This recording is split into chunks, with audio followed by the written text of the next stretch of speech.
Hey everybody. So if you remember a couple weeks ago I introduced some hand balancing to you. We're going to take that a step further today. So I showed you a real basic hand balance position where your knees are balancing on your elbows and you're floating there. So we're going to transfer that into kind of our first headstand position. So again, if you remember starting in that resting squat, elbows are already on the insides of the knees. I'm going to do just a little prep work to get my wrists ready. So again, I'm just rocking forward and back.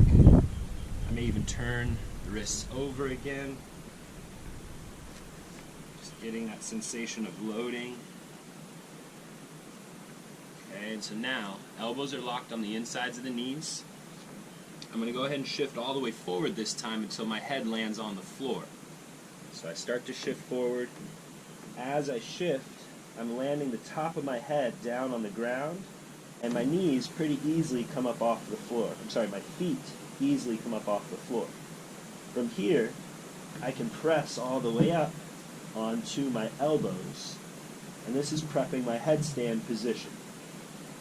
Next, if I want more of a challenge, I can try to bring one leg off and float that leg, and rest it back down. Same thing on the other side. Just float the leg.